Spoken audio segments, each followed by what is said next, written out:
ಹೆಬ್ಬಳಲು Shri Chakramata YouTube channel ವೀಕ್ಷಕರಿಗೆ ನನ್ನ ಹೃತ್ಪೂರ್ವಕ ನಮಸ್ಕಾರಗಳು.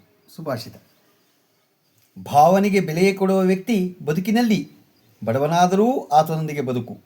ಬಂಗಾರ ಭಾವನೆಯ ಬೆಲೆ ತಿಳಿಯದ ವ್ಯಕ್ತಿ ಎಷ್ಟೇ ಸಿರಿವಂತನಾಗಿದ್ದರೂ ಆತನೊಂದಿಗೆ ಬದುಕು ನೋಡೋರಿಗಷ್ಟೇ ಸಿಂಗಾರ, ಬೇರೆಯವ್ರಿಗಲ್ಲ.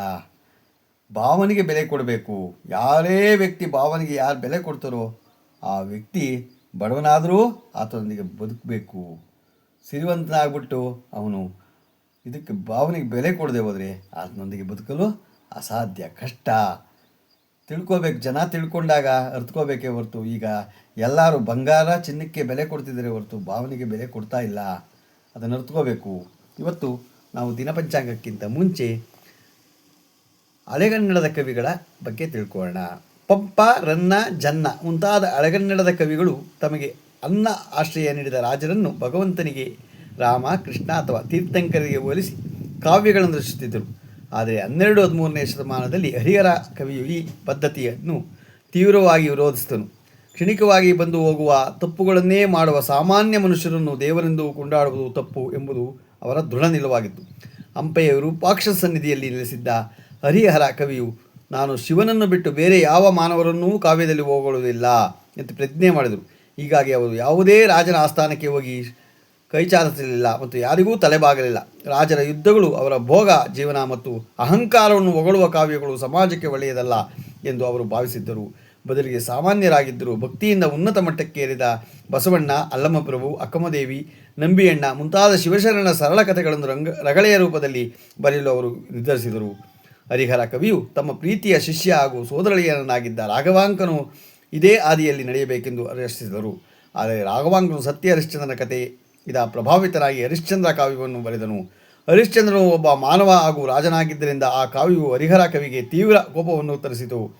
ಕೋಪದ ಭರದಲ್ಲಿ ಹರಿಹರ ಕವಿಯು ರಾಘವಾಂಕನ ಮುಖಕ್ಕೆ ಹೊಡೆದ ರಭಸಕ್ಕೆ ಆತನ ಮುಖಭಂಗದ ಹಲ್ಲುಗಳೇ ಮುರಿದು ಹೋಗಿದ್ದವು ಎನ್ನಲಾಗುತ್ತದೆ. ತದನಂತರ ಗುರುವಿನ ಕೋಪವನ್ನು ತಣಿಸಲು ಮತ್ತು ತಾವು ಮಾಡಿದ ತಪ್ಪಿಗೆ ಪ್ರಾಯಶ್ಚಿತವಾಗಿ ರಾಘವಾಂಕನು ಪರಮ ಶಿವಭಕ್ತನಾದ ಸಿದ್ದರಾಮರ ಜೀವನ ಚರಿತ್ರೆಯನ್ನು ಚಾರಿತ್ರ್ಯ ಎಂಬ ಕಾವ್ಯವಾಗಿ ರಚಿಸಿದನು.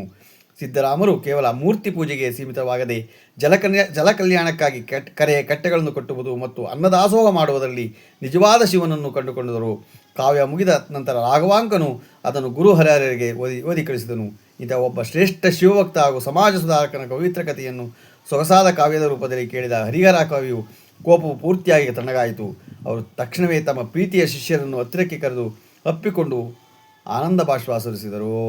ನೋಡ್ದ, ಅದನ್ನೇ ಹೇಳೋದು. ನಾವು ಯಾವಾಗಲೂ ಏನೇ ಹೇಳಿದ್ರು ನಮ್ಮ ಸನಾತನ ಧರ್ಮ, ಹಿಂದೂ ಧರ್ಮ ನಾವು ಹೊರತುಕೊಂಡು ಹೋಗ್ತಾ ಇದ್ದಾಗ ಎಲ್ಲನೂ ನಮಗೆ ಅರ್ಥ ಆಗತ್ತೆ. ಗೊತ್ತಾಯ್ತಾ? ಅವ್ರು ಏನು ಹೇಳ್ತಾರೆ, ದೇವ್ರನ್ನ ಬಿಟ್ಟು ಇನ್ನೊಬ್ಬರನ್ನ ಹೊಗಳೋದಲ್ಲ. ಮನುಷ್ಯ ದೇವರಲ್ಲ. ದೇವರಾಗಬೇಕು ಅಂದರೆ ಸ್ವಾರ್ಥ ಬಿಡಬೇಕು. ಸ್ವಾರ್ಥ ಬಿಟ್ಟು ಮಾಡಿಕೊಂಡಾಗ ಅವನು ದೇವರಾಗ್ತಾನೆ. ನಾವು ಸ್ವಾರ್ಥ ಬಿಡಲ್ಲ. ನಂದು ನಂದು ನಂದು ನಂದು ನಂದು ನಂದು ನಂದು ಗೊತ್ತಾಯ್ತಾ? ಏನೇ ಮಾಡು ಎಲ್ಲ ನಂದು ಅಂತೀವಿ. ಅದು ಇವತ್ತಿರ್ತೀವಿ, ನಾಳೆ ಹೋಗ್ತೀವಿ. ಆದರೆ ನಾವು ಅರ್ಥಕೋಬೇಕು, ಏನೇ ಮಾಡಿದ್ರು ಒಳ್ಳೆಯದನ್ನು ಮಾಡಬೇಕು. ಒಳ್ಳೆಯ ಕೆಲಸಗಳನ್ನು ಮಾಡಿದಾಗ ನಾವು ದೇವರಾಗ್ತೀವಿ. ಅಂದರೆ ಸ್ವಾರ್ಥ ಬಿಟ್ಟಾಗ ಸುಳ್ಳು ಹೇಳಬಾರ್ದು, ಇನ್ನೊಬ್ಬರಿಗೆ ಕೆಟ್ಟದ್ದನ್ನು ಮಾಡಬಾರ್ದು, ಸ್ವಾರ್ಥ ಬಿಡಬೇಕು. ಇವೆಲ್ಲ ಮಾಡಿದಾಗ ನಾವು ದೇವರಾಗ್ಬೋದೇ ಹೊರತು ಅಲ್ಲಿ ತನಕ ನಾವು ದೇವರಾಗಕ್ಕಾಗಲ್ಲ. ಅದನ್ನೇ ಹೇಳೋದು ಹರಿಹರರು. ಗೊತ್ತಾಯ್ತಾ? ಇವತ್ತು ನಾವು ದಿನಪಂಚಾಂಗವನ್ನು ತಿಳ್ಕೊಳ್ಳೋಣ.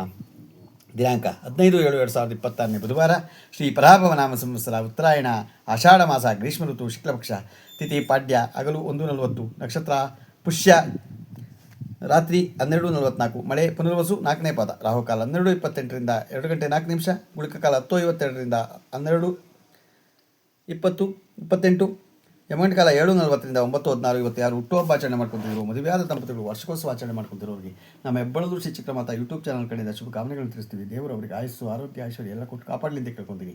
ನಮ್ಮ ಹೆಬ್ಬಳಲು ಶ್ರೀ ಚಕ್ರಮಾತಾ ಯೂಟ್ಯೂಬ್ ಚಾನಲ್ ಯಾರು ಸಬ್ಸ್ಕ್ರೈಬ್ ಆಗಲು ದಯಮಾಡಿ ಸಬ್ಸ್ಕ್ರೈಬ್ ಆಗಿ ಲೈಕ್ ಕೊಡಿ. ಇದು ನಿಮ್ಮದೇ ಚಾನಲ್ ಆಗಿದ್ದರಿಂದ ನಮ್ಮ ಲಿಂಕನ್ನು ಬೇರೆ ಫಾರ್ವರ್ಡ್ ಮಾಡಿ. ನಮಸ್ಕಾರಗಳು.